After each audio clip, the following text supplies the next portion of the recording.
స్పాట్స్ని మనం క్రియేట్ చేసే పరిస్థితి రావాలి. టూరిజం కింద ఒక న్యూ ఎక్స్పీరియన్స్ క్రియేట్ చేయాలి. ఇది కూడా మీరు అందరూ వర్కౌట్ చేయాల్సిన అవసరం ఉంది. ఇప్పటికే మేము చాలా వరకు ఇది పోయాం.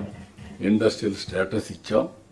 First priority I'm telling you, all our properties government properties ఉంటే పాతవి టూరిజం మనం ట్రావెలర్స్ బంగ్లాలు కానీ R&B బిల్డింగ్స్ కానీ ఇవన్నీ ఉంటే అవన్నీ దీనికి వాడతాం. కావాలంటే 4-5 రూములు మనం తీసుకుంటాం. R&B వాళ్ళు కానీ కన్సర్న్ డిపార్ట్మెంట్ కానీ ఆ రూముల్లో ఉంటారు. ఏం నష్టం లేదు. కాబట్టి అనవసరంగా ప్రాపర్టీ కూడా వేస్ట్ చేయకుండా ఎక్కడ హోటల్ రావాలన్నా సిటీ సెంటర్లోనే రావాలి. ఎక్కడో మారుమూల ప్రాంతాలు అయితే ఎవరు పోరు కాబట్టి అలాంటి ప్లేస్లు ఐడెంటిఫై చేయండి. ఫస్ట్ ప్రయారిటీ హోటల్స్లో మనం ఇద్దాం. హాస్పిటాలిటీ ట్రాన్స్పరెంట్గా అవి కూడా కొంతమంది వస్తారు, వాళ్ళకు కూడా ఇన్సెంటివ్స్ ఇస్తున్నాం. అది కూడా మీరు వర్కౌట్ చేయండి. అది అయిన తర్వాత వేరియస్ టూరిజం ప్రాజెక్ట్స్ కూడా ప్రాధాన్యత ఇస్తాం. ఆ విషయం కూడా మీరు గుర్తుపెట్టుకొని దానికి కూడా పాలసీ తీసుకొస్తున్నాం. మేము ఇచ్చేది కాకుండా మీరు కూడా కొంతమందిని తీసుకొని చిన్న చిన్న ప్రాజెక్ట్స్ మీరే ప్రమోట్ చేసే పరిస్థితి రావాలి. ఇది కూడా మీరు వర్కౌట్ చేయాల్సి కోరుతున్నాం. గ్రీన్ ఎనర్జీ చాలా స్పష్టంగా చెప్పాం.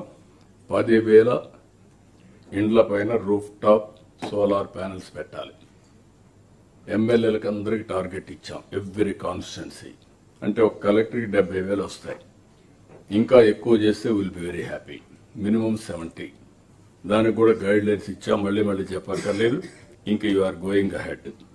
అదే సమయంలో ఏదైతే కుసుమ్ కూడా తీసుకొస్తున్నాం, ఇంకొక పక్క గ్రీన్ ఎనర్జీ ప్రాజెక్ట్స్ తీసుకొస్తున్నాం. ప్రైవేట్ వాళ్ళు కూడా వచ్చి పెద్ద ఎత్తున సోలార్, విండ్, లేకపోతే పంప్డ్ ఎనర్జీ ఇవన్నీ కూడా వస్తాయి. దాన్ని ఎక్కడికక్కడ అడ్డంకులు లేకుండా క్లియర్ చేసే బాధ్యత కలెక్టర్స్ తీసుకోవాల్సిన మిమ్మల్ని కోరుతున్నా.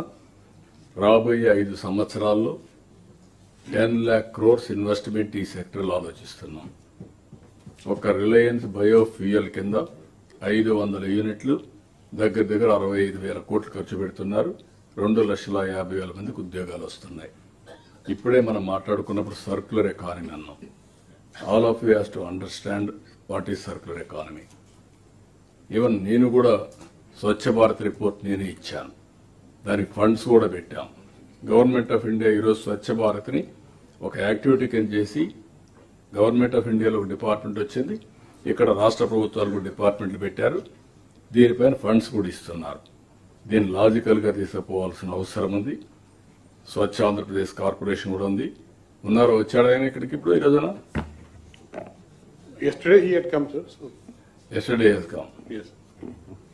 కాబట్టి దీన్ని ఇప్పుడు అగ్రికల్చర్ వేస్ట్ ఉంది, ప్యాడీ స్ట్రా ఉంది. దీన్ని మొత్తం తగలబెడుతున్నారు. మన వాళ్ళంతా అగ్గి పెడతా ఉంటారు. దీనివల్ల so much of smoke, so much of pollution. అది కొంతవరకు మనం కానీ కలెక్ట్ చేయగలిగితే ఎక్కడికక్కడ పెట్టుకోగలిగితే స్మాలర్ యూనిట్స్ 20 మెగావాట్లు పెట్టుకోగలిగితే అక్కడికక్కడ కన్వర్ట్ చేస్తారు, పవర్గా కన్వర్ట్ చేస్తారు. వాళ్ళు అమ్ముకునే పరిస్థితి వస్తుంది. This is where we have to work differently.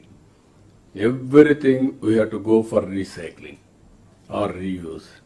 That is where all of plastic కావచ్చు, లేకపోతే గ్లాసెస్ కావచ్చు, లేకపోతే ఎలక్ట్రానిక్ వేస్ట్ కావచ్చు, అన్నీ కూడా మనం రీసైక్లింగ్ పోవాల్సిన అవసరం ఉంది. ఇక్కడికి వచ్చినప్పుడు కొన్ని డిపార్ట్మెంట్లు ఉన్నాయి, కొన్ని జిల్లాలు ఉన్నాయి, కొన్ని పర్టికులర్ ప్రోడక్ట్స్ ఉన్నాయి. వాటన్నింటిపైన ఏం చేయాలో మీరు వర్కౌట్ చేయండి. మేము కూడా ఏ విధంగా ఎప్పటికప్పుడు సపోర్ట్ చేయాలో పూర్తిగా సపోర్ట్ చేస్తాం. కావాలంటే రీఓరియంటేషన్ చేసుకుంటాం. అవసరమైతే ఎక్కడన్నా అవసరమైనప్పుడు కొద్దిగా బడ్జెట్లో మార్పులు చేర్పులు చేసుకోవాలంటే ఎప్పుడూ ఆ స్వేచ్ఛ అనుకుంటుంది. అవి కూడా చేస్తామని చెప్పి నేను మీకు తెలియజేస్తున్నా. ఇంకో పక్కన లా అండ్ ఆర్డర్లో కూడా ఎక్కడా రాజీ లేకుండా చేయడం. Summer is a test for you. మళ్ళీ చెప్తాను నేను, ఎక్కడ కూడా నీళ్లు లేవు అనే మాట రాకూడదు. హీట్ వేవ్తో ఏ ఒక్కరూ చనిపోయే పరిస్థితి రాకూడదు. ఎప్పటికప్పుడు అవేర్